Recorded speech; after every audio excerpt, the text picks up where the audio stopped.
প্রিয় ভাই ও বোনেরা, আপনি যদি জানতেন এই শুক্রবার কি দিনের নাম, অথবা যদি জানতেন এই দিনে কি কি রহমত নাজিল হয়, তাহলে হয়তো আপনি কান্না করতেন, হয়তো আপনি নামাজে ছুটে যেতেন, কোরআন নিয়ে বসতেন আর বলতেন, হে আল্লাহ, এই জুমা তোফা হিসেবে আমি পেয়েছি, এর সব ফজিলত যেন আমি কাজে লাগাতে পারি।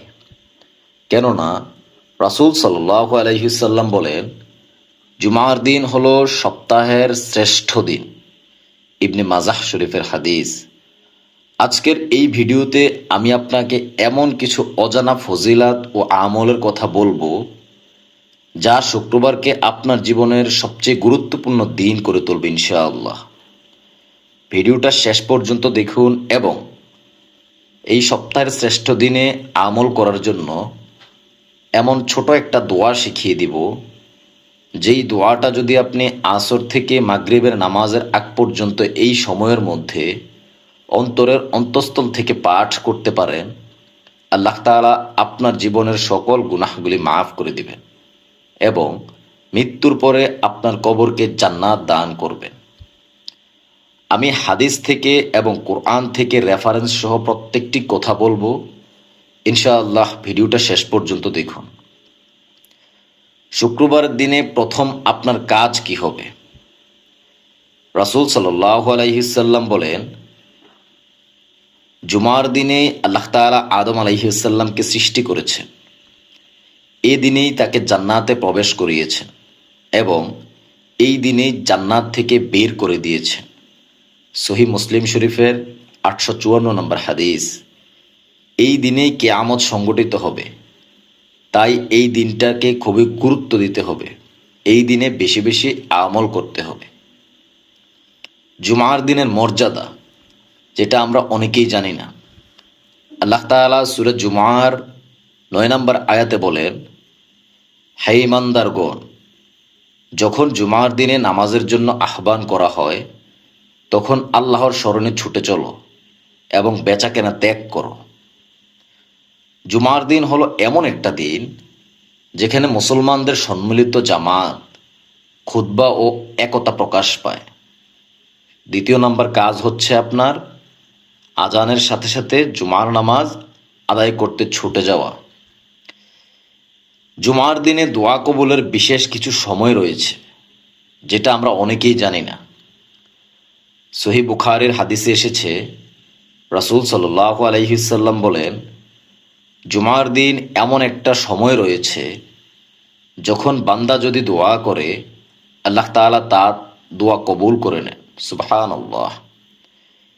এই সময়টা কখন? বিশেষ আলেমগণদের মতে আসর থেকে মাগরিব পর্যন্ত এই সময়টা। তাই এই সময়টায় দোয়া কখনো মিস করবেন না। বিশেষ করে গুনাহ মাফের জন্য যেই দোয়াটার কথা আমি আপনাকে বলেছিলাম, এই দোয়াটা বেশি বেশি পাঠ করবেন। সেই দোয়াটা কি? আল্লাহুম্মা ইন্নী আসআলুকাল জান্নাহ ওয়া আউযু বিকা মিনান নার।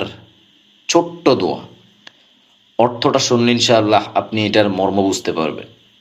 অর্থ, হে আল্লাহ, আমি আপনার নিকট জান্নাত চাই এবং জাহান্নাম থেকে আশ্রয় চাই। জুমার দিনে বেশি বেশি দুরূদ শরীফ পাঠ করবেন, কেননা আবু দাউদ শরীফের 1531 নম্বর হাদিসে রাসূল সাল্লাল্লাহু আলাইহি সাল্লাম বলেন, তোমরা জুমার দিনে আমার উপর বেশি বেশি দুরূদ পাঠ করো।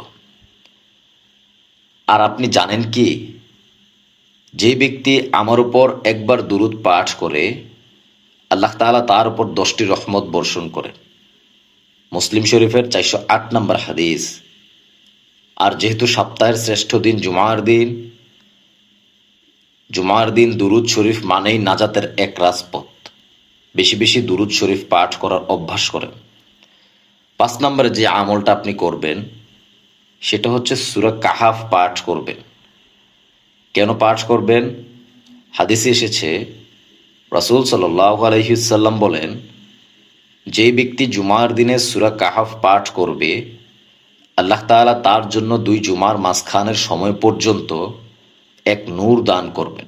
সুবহানাল্লাহ। এই কাহফ সূরাটা শুধুমাত্র একটা সূরা নয়, এটা মানুষের ঈমানকে টিকিয়ে রাখার একটা শক্তি। সুতরাং এই আমলটা কখনো মিস করবেন না।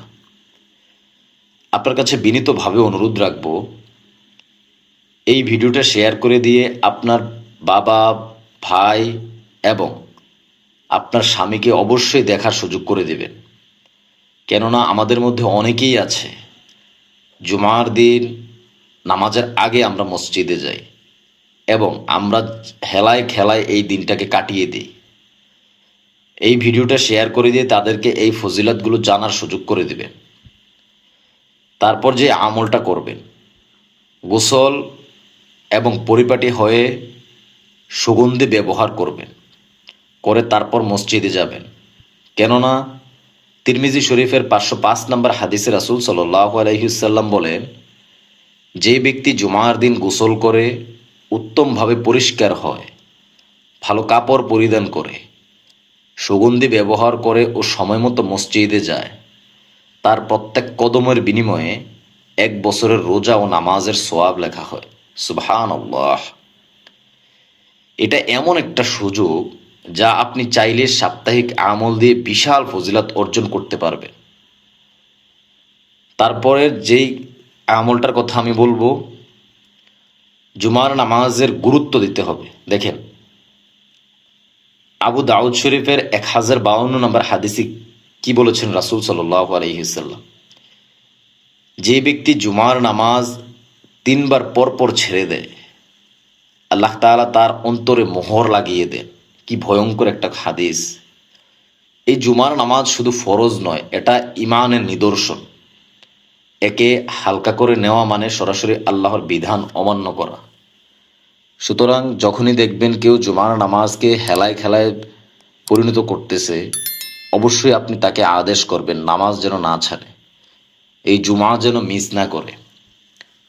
প্রিয় দিনী ভাই ও বোনেরা, জুমার দিন এমন একটা দিনের নাম যেখানে দোয়া কবুল হয়, গুনাহ মাফ হয়, জান্নাতের রাস্তা খুলে যায়।